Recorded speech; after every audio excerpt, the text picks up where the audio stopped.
Abigail Turner sat huddled on the cold concrete floor of a darkened equipment room, the air smelling of floor wax and stale gym socks. Blood from a jagged cut on her palm smeared the edges of a 40-year-old delivery card, the only weapon she had left. Outside the heavy steel door, an angry mob screamed for her head, their boots thundering against the gymnasium floor like a war drum. She had been stripped of her legacy. Her evidence had been mocked as a forgery, and the man she once called her best friend had just tried to break her neck in a darkened hallway. As the police hammered on the door, demanding she surrender for trespassing on her own family's land, Abigail didn't look for an exit. Instead, she stared at the handwritten confessional in her hand, a secret buried for decades that turned the town's founding heroes into monsters. She knew the ventilation ducts above her led directly to the stage where the mayor sat grinning. But she also knew that once she spoke the words written on these cards, there would be no Millersfield to save. The central question remained: whose name was written on the final card? And why did it make the mayor willing to burn the entire town to the ground just to keep her silent? The bell above the door chimed, but Abigail didn't glance up. Her fingers, slick with sweat, fumbled the shears as she snipped another stem. Too short, the petals already wilting at the edges. The shop smelled like crushed roses and stale air, the AC wheezing against the heat that pressed through the windows like a living thing. She wiped her forehead with the back of her wrist, leaving a smear of green pollen across her skin. The humidity in Millersfield had reached a fever pitch, a thick, invisible curtain that made every breath feel like a chore. Outside, the asphalt shimmered with heat haze, and the town seemed to be melting into the pavement. The eviction notice lay on the counter, its official stamp glaring up at her. 30 days. The words blurred when she stared too long. She reached for the ledger instead, flipping through yellowed pages where her grandmother's handwriting still curled in precise loops. Turner's Blooms since 1952. The ink had bled in places, smudged by decades of damp fingers and hurried calculations. Every dollar earned, every funeral wreath and wedding bouquet was etched into these pages. It wasn't just a business. It was a chronicle of the town's life, and now the zoning board wanted to treat it like a smudge on a blueprint. A customer cleared their throat. Abigail turned, forcing a smile. The woman held a single white lily, its edges browned. "This one's past its prime," Abigail said, taking it. "I'll give you a fresh one." The stems in the bucket were limp, their water murky. She plucked a marginally better one, its petals still tight, and wrapped it in brown paper. The woman hesitated. "You all right, dear? You look done in." Abigail's laugh came out sharp. "Just the heat." She rang up the sale, the register beeping weakly. The woman left, the bell chiming again, and Abigail exhaled. The back office called to her, a stack of ledgers, a scanner, the faint hope of finding something, anything, in those old records that might buy her more time. She moved into the small, cramped back office, where the air was even more stagnant. The fluorescent light buzzed overhead, flickering like a dying insect. Abigail sat at the scarred wooden desk and pulled a stack of paper ledgers toward her. These were the keys, she told herself. If she could digitize these records, map out the historical significance of the shop and the surrounding buildings, she might have a fighting chance at a historic preservation stay. The scanner groaned as it warmed up, a mechanical protest against the labor she was demanding of it. One by one, she fed the pages into the machine. The rhythmic whir-click of the scanner became a heartbeat in the quiet room. She saw her grandfather's firm, architectural script from the 60s, documenting the expansion of the greenhouse. She found property tax receipts from the Great Depression, proving the Turners had held this ground when the rest of the town was folding. It was tedious, soul-sucking work, but it was the only weapon she had. Each digital file was a brick in the wall she was trying to build between her legacy and the bulldozers. Her eyes ached from the glow of the monitor, and her lower back throbbed, but she didn't stop.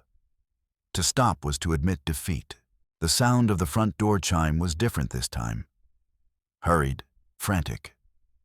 Abigail pushed back from the desk, her chair scraping harshly against the linoleum.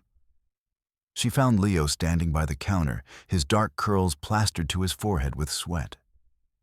He was 19, all sharp angles and nervous energy, and right now he looked like he'd seen a ghost. He didn't even wait for her to speak. "Abigail, you gotta listen." He rushed out, his words tumbling over each other. He kept glancing over his shoulder at the street. "The mayor's guys. They're outside, not just passing through. They're parked in the alley behind the diner, and there's a black SUV at the corner. They're watching who comes in here. They're watching you." Abigail felt a cold prickle of dread that had nothing to do with the air conditioning. She gripped the edge of the counter, her knuckles turning white. "Leo, slow down. Why would they be watching a flower shop?"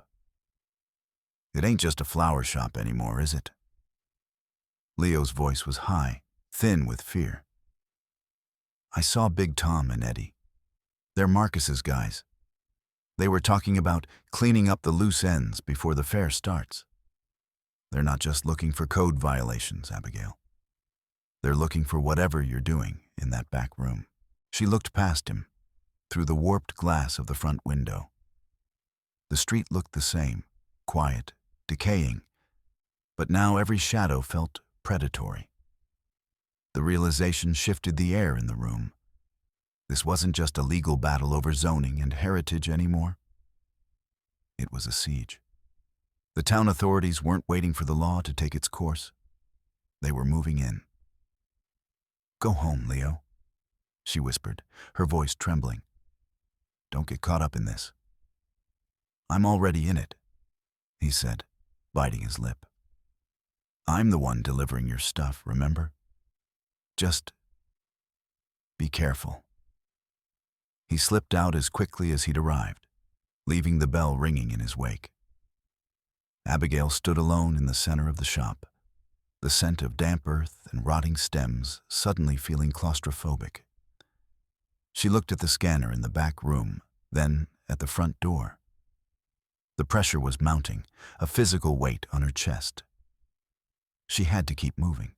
She turned her attention to the work table, where half-finished centerpieces for the summer fair sat in various stages of assembly. The fair was Millersfield's biggest event, a desperate attempt to pretend the town was still thriving. For Abigail, it was a crucial source of income and a perfect cover. As she wove sprigs of eucalyptus and baby's breath into elaborate arrangements, her mind was elsewhere. Between every stem she trimmed, she glanced at a stack of old land-grant maps she'd pulled from the archives. The contrast was jarring. The delicate, fragrant beauty of the flowers under her hands and the cold, hard reality of the corruption she was uncovering. She was researching the original deeds of the historic district, looking for the reversionary clauses her grandfather had once mentioned. Legal triggers that would return the land to the public if it wasn't used for its intended purpose. If she could prove the redevelopment project violated these ancient grants, she could shut the whole thing down. But the clock was ticking. The fair delivery was due in 3 hours, and her paranoia was growing. Every car that slowed down on Main Street made her heart jump. She felt like a spy disguised as a florist, her life's work reduced to a front for an investigation that could get her killed. By mid-afternoon, the heat was a shimmering wall of fire. Abigail loaded the final commemorative wreath into her van, her movements stiff and mechanical. The wreath was massive, a circle of deep green cedar and white lilies, intended for the VIP tent where the mayor and the city's elite would gather to toast to Millersfield's future. It felt like delivering a funeral shroud to her own executioner. The fairgrounds were a riot of noise and cheap neon, situated on the overgrown town square. Abigail navigated the van through the crowds of sun-scorched locals, her eyes scanning for the black SUV Leo had mentioned. She found the VIP tent at the edge of the square, a white canvas monstrosity decorated with gold fringe and red velvet ropes. It stood near the dry, cracked fountain, a monument to the town's failed infrastructure. As she hauled the heavy wreath toward the entrance, the air inside the tent hit her. A mix of expensive cologne, stale whiskey, and the oppressive hum of portable fans that did nothing but move the hot air around. She saw the mayor, Holloway, standing near the bar, his face red and jowly as he laughed with a group of men in sharp suits. This was the heart of the enemy's territory. She moved quickly, trying to blend into the background of caterers and servers, her hands shaking as she set the wreath on its gilded stand. She felt 100 eyes on her, though most were too busy drinking to notice the local florist. She just needed to get out. She needed to get back to the shop in the safety of her ledgers. She was almost to the rear exit of the tent, her boots sinking into the cheap red carpet, when the light was suddenly blocked. 2 men stepped into her path, their shadows long and jagged against the canvas. She recognized them instantly from Leo's description. Big Tom and Eddie. They were hulking, broad-shouldered men who looked like they'd been carved out of granite and dressed in cut-off black jackets. "Leaving so soon, Miss Turner?" Big Tom asked, his voice a low, gravelly rumble. He didn't move, and neither did Eddie.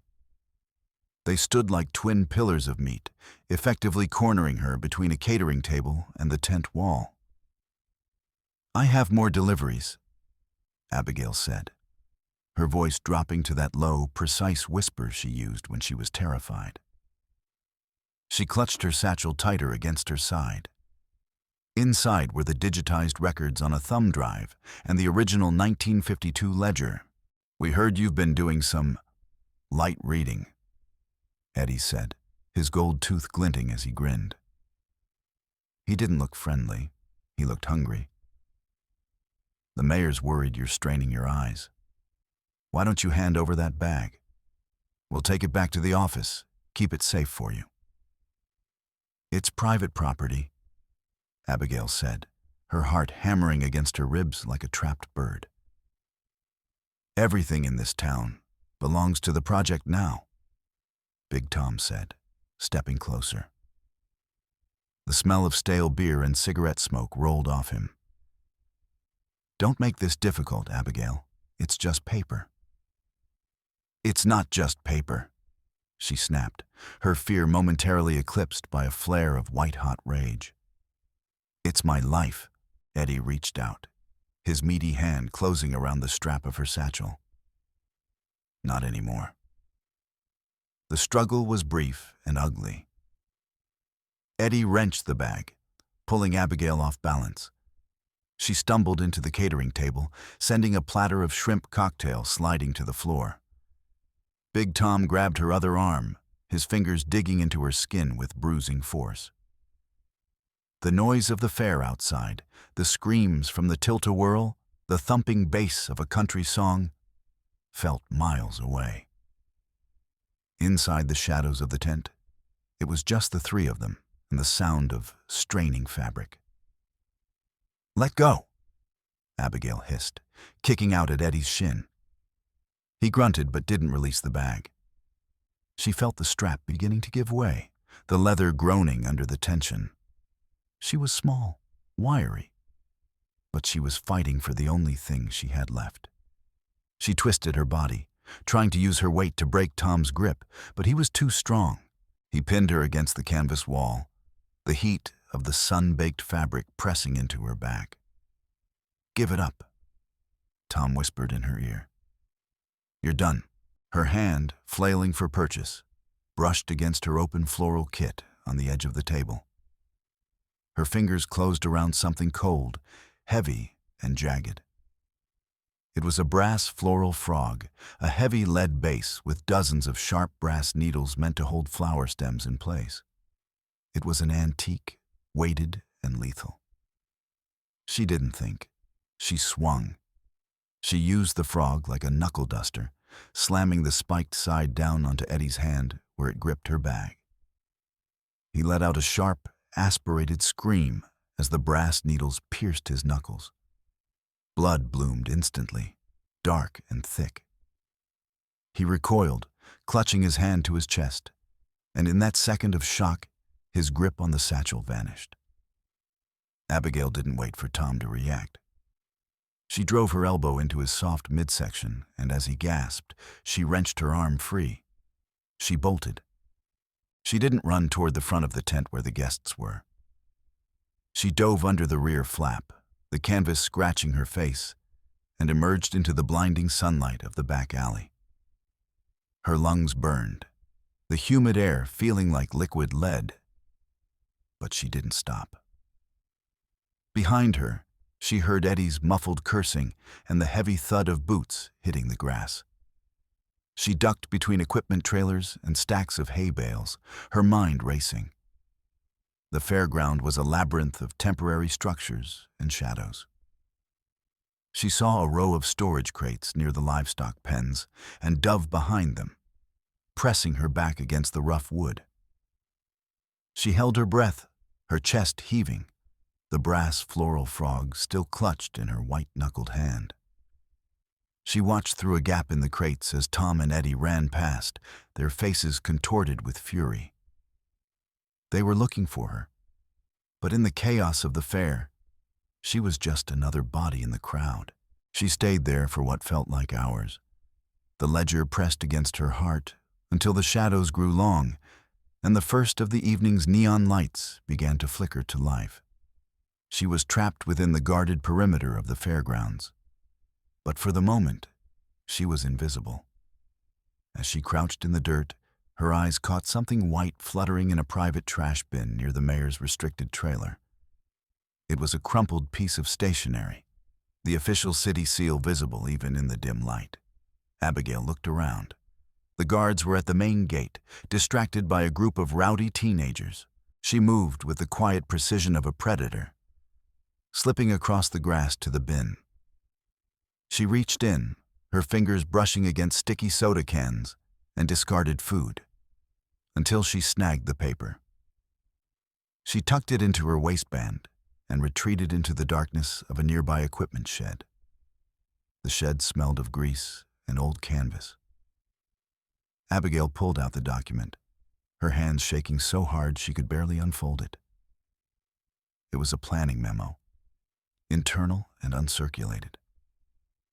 As she scanned the lines, her blood turned to ice. It wasn't just a redevelopment plan. It was a systematic timeline for the removal of non-compliant heritage assets, a euphemism for her shop and 3 others. The dates were all wrong. The eviction wasn't supposed to happen for months. But according to this, the bulldozers were scheduled for the end of the week. It was a coordinated, illegal land grab, bypassing every public hearing and environmental impact study. But it was the signature at the bottom that broke her. The ink was dark, the loops of the letters familiar from 1,000 childhood notes and high school yearbooks. Marcus Thorne. The name felt like a physical blow to the stomach. Marcus, her childhood best friend, the boy who had helped her plant her first row of sweet peas, the man who had promised to help her navigate the city's bureaucracy. He was the head of the planning commission now, the golden boy of Millersfield. And he was the architect of her ruin. He hadn't been helping her. He'd been mapping her weaknesses. The betrayal was so total, so visceral, that for a moment, Abigail forgot to breathe. The external conflict, the shop, the money, the goons, suddenly felt small compared to the jagged hole Marcus had just torn in her world. This wasn't just business anymore. It was a vendetta. The morning light didn't bring clarity, only a sharper edge to the heat. Abigail stood in the city archives, the air here smelling of dust and slow decay. She had tracked Marcus down, finding him amidst the towering shelves of records he now controlled. He looked perfect, as always. A charcoal suit that didn't show a single bead of sweat. His dark blonde hair swept back with calculated precision. "Abigail," he said, his voice smooth and clinical, as if they hadn't spent their summers dreaming of leaving this town together. "You shouldn't be here." "I saw the memo, Marcus," she said, her voice dropping to that dangerous whisper. She didn't mention the fight at the fair or the blood on her floral frog. "I saw your signature." Marcus didn't flinch. He didn't even look guilty. He just adjusted his cufflinks, a tiny, telltale habit she'd forgotten. "Millersfield is dying, Abby. We're trying to save it. The project needs that corner. It's the anchor for the whole development." "My shop is the anchor of this town's history," she snapped.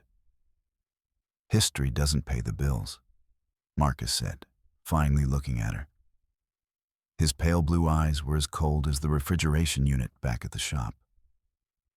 "And speaking of bills, the board met this morning. We've moved the emergency vote to tonight. 6 o'clock at the high school gym. We're accelerating the demolition schedule. By tomorrow morning, Turner's Blooms will be a memory." The words felt like a death sentence.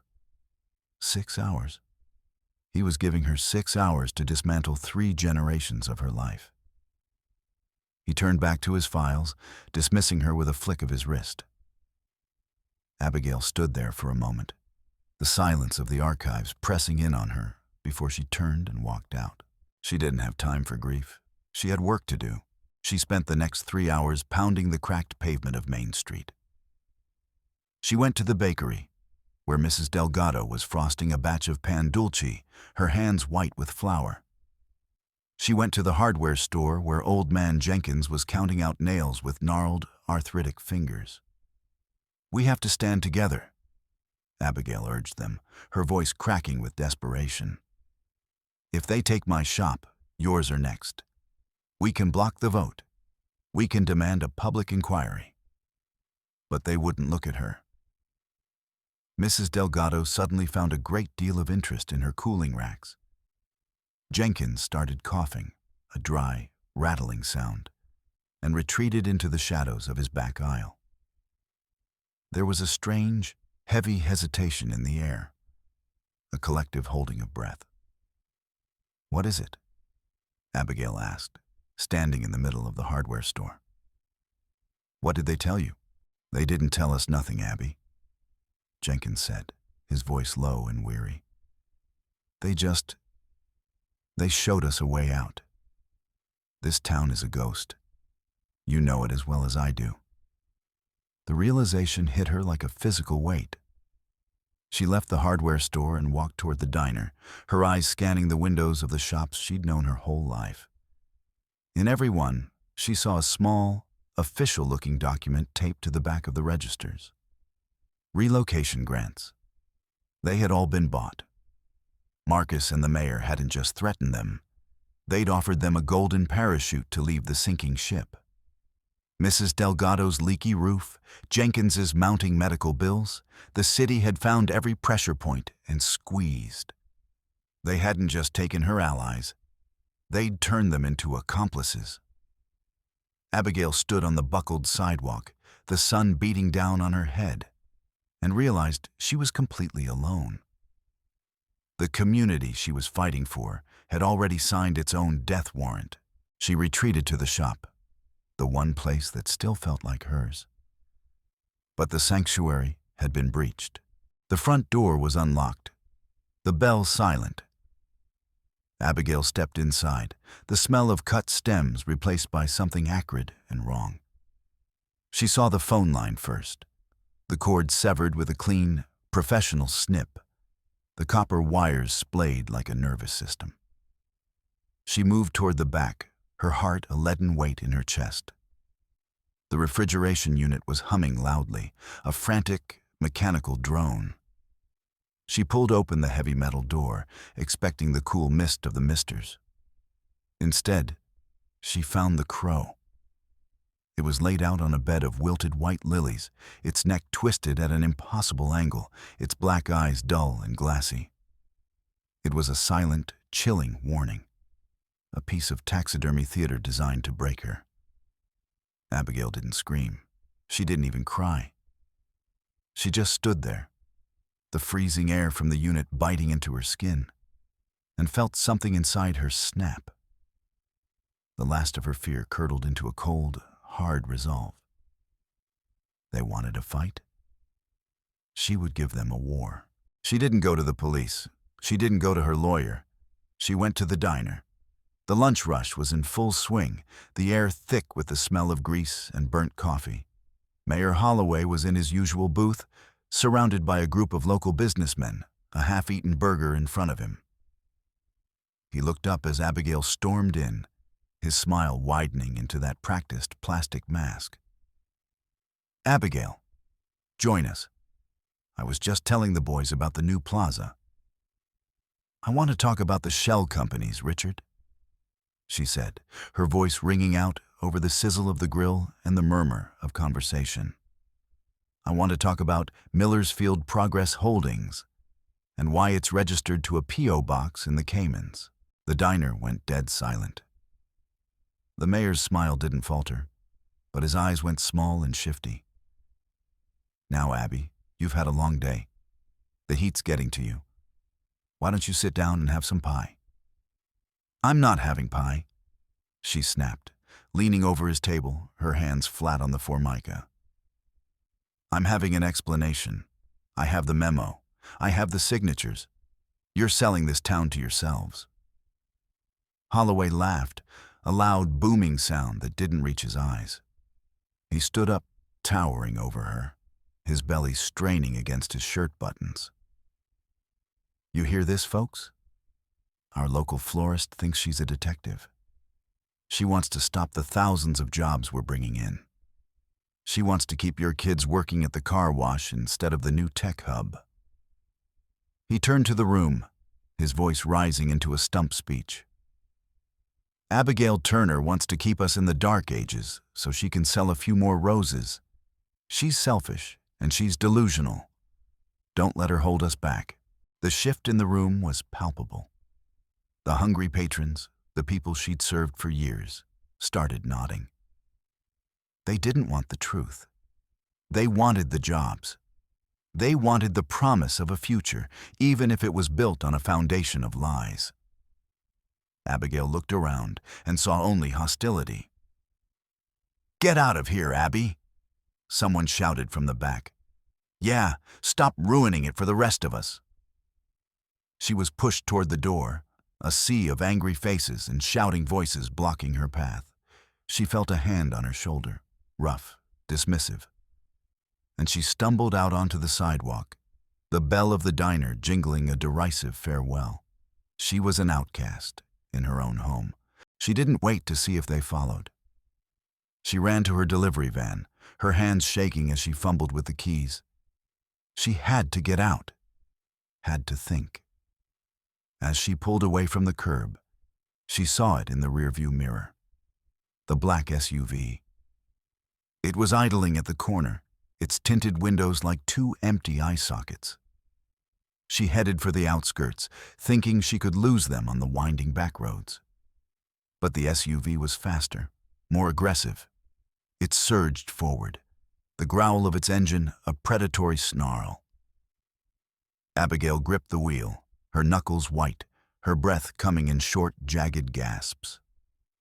The chase moved into the narrow back alleys of the industrial district, a labyrinth of crumbling brick and overflowing dumpsters. The SUV rammed her back bumper, a jarring metallic thud that sent the van fishtailing.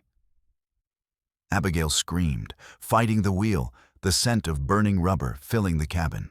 She saw the town square ahead, the pedestrian floral display she'd planted herself. A circular concrete planter filled with the last of the season's marigolds. It was a bottleneck, a trap. The SUV surged alongside her, trying to force her into the brick wall of the old post office. "Not today," she hissed. She slammed on the brakes, the van screeching as it slid. The SUV, expecting her to speed up, overshot her. Abigail wrenched the wheel, flooring the gas and swerving directly through the floral display. The concrete rim shattered, sending dirt and petals flying like confetti. The van bounced over the debris, the suspension groaning, but she made it through. Behind her, the SUV slammed into the heavy planter, its front bumper crumpling with a satisfying crunch. She didn't stop to look. She dove into a side street, her heart hammering, and disappeared into the shadows of an abandoned warehouse. In the dim, dusty light of the warehouse, Abigail sat on the floor, her laptop glowing like a beacon. She was covered in dirt and sweat, her arm bruised from the struggle in the tent, but her mind was sharp. She began cross-referencing the names from the planning memo with the city's corporate registry, her fingers flying over the keys. The trail was buried deep, hidden behind layers of shell companies and offshore accounts. But Marcus had been arrogant. He'd used the same registered agent for 3 different entities. As the final piece of the puzzle clicked into place, Abigail felt a cold, dark satisfaction. The retail conglomerate wasn't a conglomerate at all.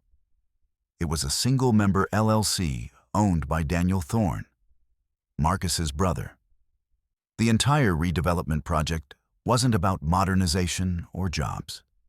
It was a massive money laundering scheme designed to funnel city grants into the Thorne family's failing real estate empire. Every brick they tore down was $1 in Marcus's pocket. She had it all. The bank transfers, the corporate filings, the signed memos. She had the truth. And she had 2 hours until the council meeting. She returned to Turner's Blooms to gather the last of her things. But the shop was no longer a sanctuary. The front window was gone, replaced by a jagged hole and a sea of shattered glass that crunched under her boots like dry bone. The display cases had been overturned, the flowers trampled into a colorful, rotting pulp. And in the back office, the desk was empty. Her laptop, her backup drives, all gone. Abigail stood in the center of the ruins, the silence of the shop broken only by the distant hum of the refrigeration unit. They'd taken everything. Every digital scrap of evidence she'd spent weeks gathering was gone. She fell to her knees amidst the broken glass, the weight of the loss finally crashing down on her. She was beaten. But as she leaned her head against the potting bench, her hand brushed against something cold and metal. A latch. She remembered her grandfather's voice, low and conspiratorial. "In case of fire, Abby, or worse." She pulled back the heavy rubber mat and saw it. A hidden floor safe, flush with the floorboards. She fumbled with the combination, her fingers slick with sweat, until the heavy door swung open. Inside weren't gold bars or deeds. There were boxes. Dozens of small wooden boxes filled with thousands of handwritten floral delivery cards. For 40 years, the Turners had kept a copy of every message sent with their flowers. In a town like Millersfield, people didn't use the phone for the things that mattered. They sent flowers. Apologies for affairs, secret bribes disguised as thank yous, confessions of debt and desperation. These were the confessionals of the town's elite. A handwritten history of every sin committed in Millersfield since 1952. Abigail pulled out a handful of cards, her eyes scanning the familiar signatures. The mayor's mistress, Marcus's father's gambling debts, the council members' secret payments from the developers. The attackers had been looking for digital files, for the modern evidence of a modern crime. They'd ignored the paper. They'd ignored the history. Abigail packed the cards into a heavy wooden crate, her movements slow and deliberate. She didn't need the shell companies anymore. She had something better. She had the town's soul, written in ink and scented with the ghost of roses. The trek to the high school gym felt like a walk to the gallows. The streets were dark, the air thick with the coming storm. Abigail carried the heavy crate, her muscles screaming, her eyes fixed on the glowing windows of the gymnasium in the distance. She was almost to the doors when a shadow detached itself from the brick wall. "Give me the box, Abby," Marcus said. He was standing in the center of the darkened hallway, his face a mask of cold, calculated indifference. He didn't look like a friend. He looked like a predator. "I know what's in there," he said, stepping into the light. "I know about the cards.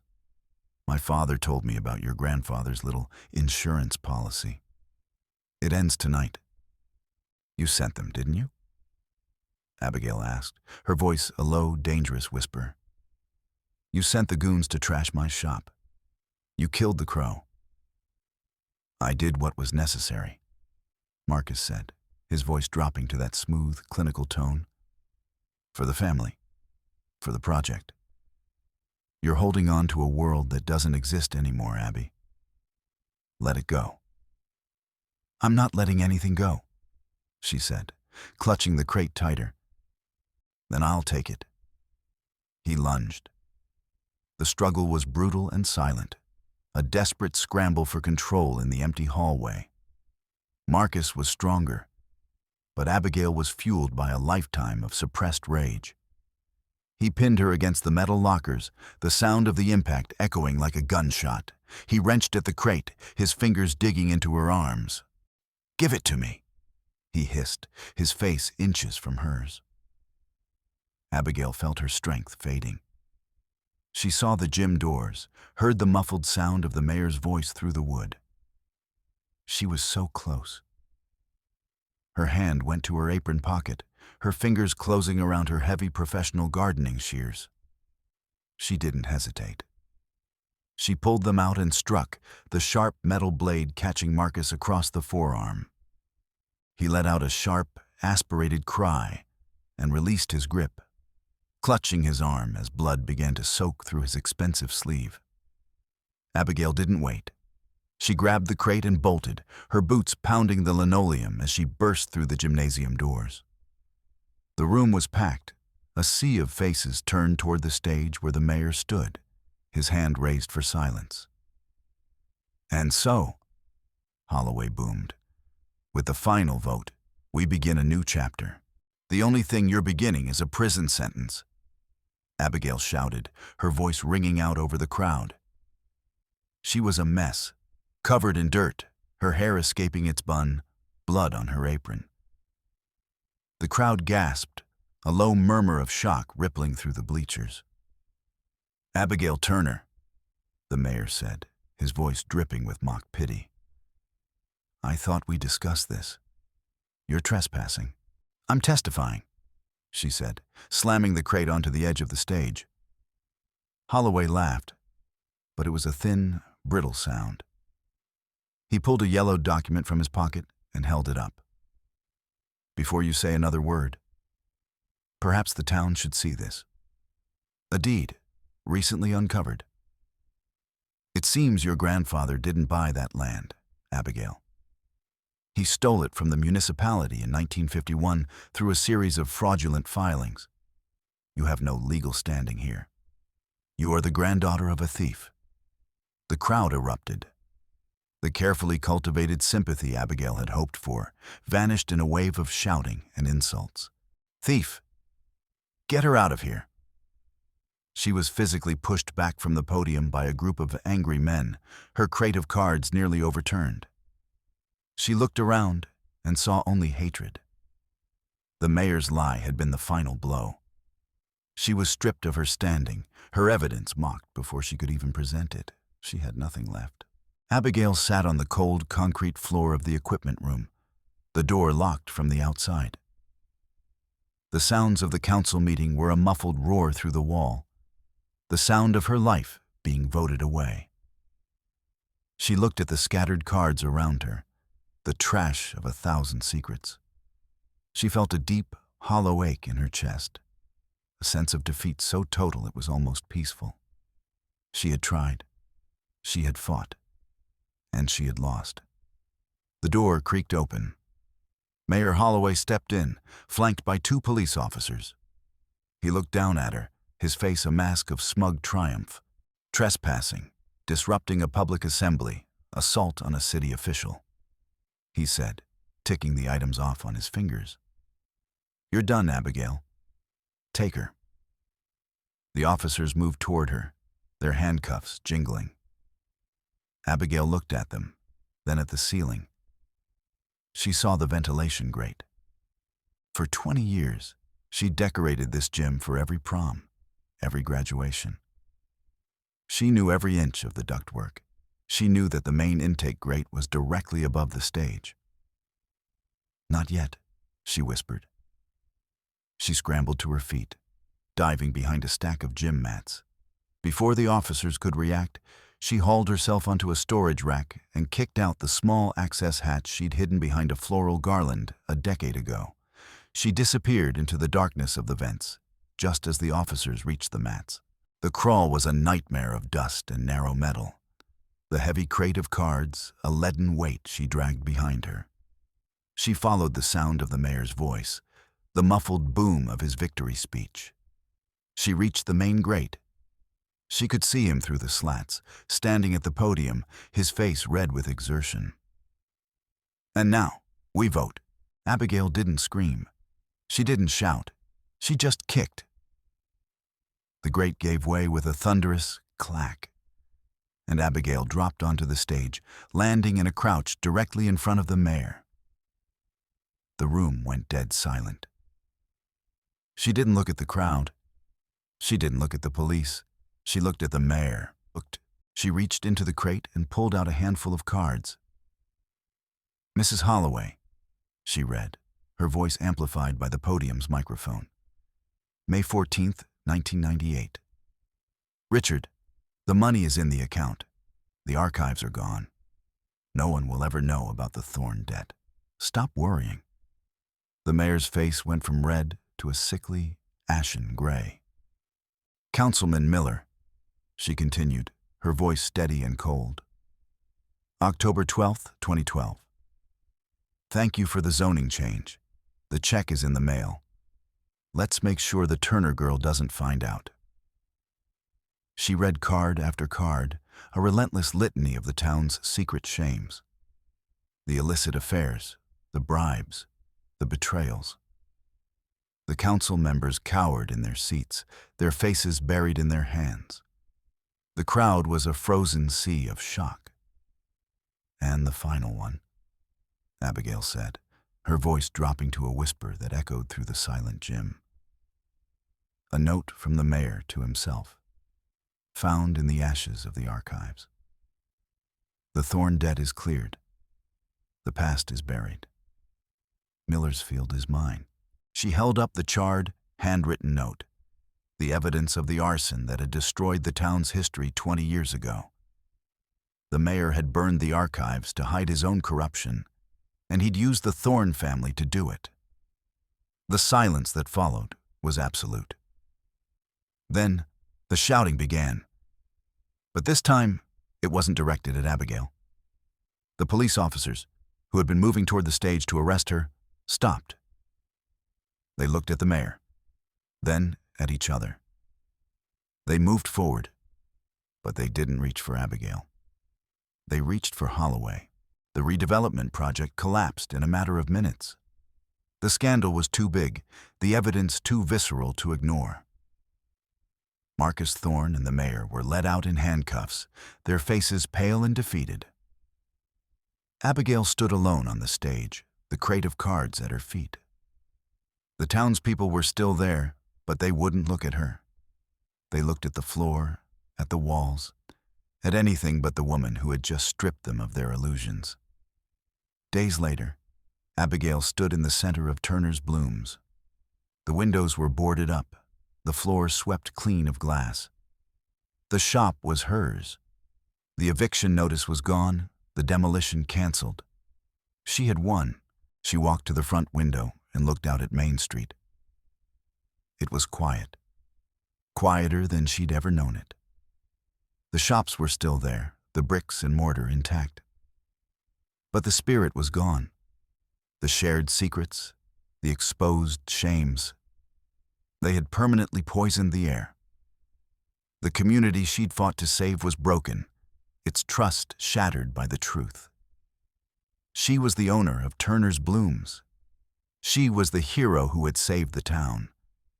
And she was a ghost in her own home.